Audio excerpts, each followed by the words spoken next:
এভাবে যখন আবু জেহেলও হত্যা হয়, আবু জেহেলকে যখন হত্যা করা হয়, তখন আর বাকি থাকে না, বাদ বাকি যারা ছিল তারা সকলেই ছুটে পলায়ন করে এবং সেই যুদ্ধে সমাপ্তি ঘটে। ফলাফল হচ্ছে মুসলিম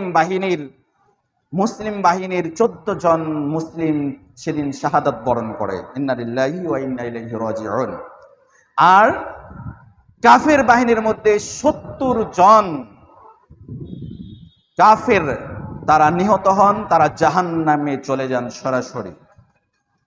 যারা নিহত হন তারা প্রত্যেকেই বড় বড় লিডার ছিল, শুধু নর্মাল কাফের তারা নয়, যারা বড় বড় লিডার ছিল তারা প্রত্যেকেই সেদিন মৃত্যুবরণ করে, প্রত্যেকেই সেদিন জাহান্নামে চলে যায়। আর 70 জন কাফেরকে বন্দি করা হয়। এই হচ্ছে বদরের ফলাফল। 70 জন কাফেরকে যে বন্দি করা হয়, সেই কাফেরদেরকে কি করা হবে এ ব্যাপারে পরামর্শ চাইছেন হযরত আবু বকর সিদ্দিক রাদিয়াল্লাহু তাআলা আনহু। বলছেন যে যেহেতু আমাদের আর্থিক অবস্থা তেমন ভালো নেই, আমরা তাদেরকে মুক্তিপণ দিয়ে তাদের কাছ থেকে মুক্তিপণ নিয়ে তাদেরকে মুক্ত করে দিতে পারি। আর ওমর রাদিয়াল্লাহু তাআলা আনহু বলেছিলেন যে না, আপনি আমার কাছে একজন দেন, আলীর কাছে একজন দেন, বেলালের কাছে একজন দেন, তারা প্রত্যেককে হত্যা করবে। কিন্তু নবী সাল্লাল্লাহু আলাইহি সাল্লাম আবু বকর সিদ্দিক রাদিয়াল্লাহু তাআলা আনহুর পরামর্শ গ্রহণ করেন। তিনি পরামর্শ গ্রহণ করে সেদিন কাফেরদের মধ্যে যারা মুক্তিপণ দিয়েছেন তাদেরকে মুক্তি দিয়ে দেন।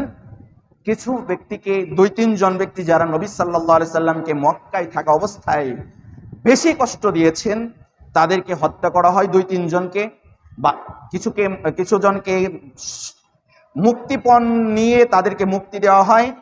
আর কিছু আছে যারা মুক্তিপণ দেওয়ার সামর্থ্য ছিল না, কিন্তু তারা পড়ালেখা জানতো, অর্থাৎ মক্কায় কাফেররা পড়ালেখা জানতো কিন্তু মদিনায় পড়ালেখা জানতো না, বাচ্চারা পড়ালেখা জানতো না। এই জন্য যা কিছু রেখে দেওয়া হয়, তারা 10 জন করে মদিনার যে শিশু বাচ্চা রয়েছে এদেরকে শিক্ষিত করবে, পড়ালেখা করাবে, এরকম কয়েকজনকে রেখে দেওয়া হয়।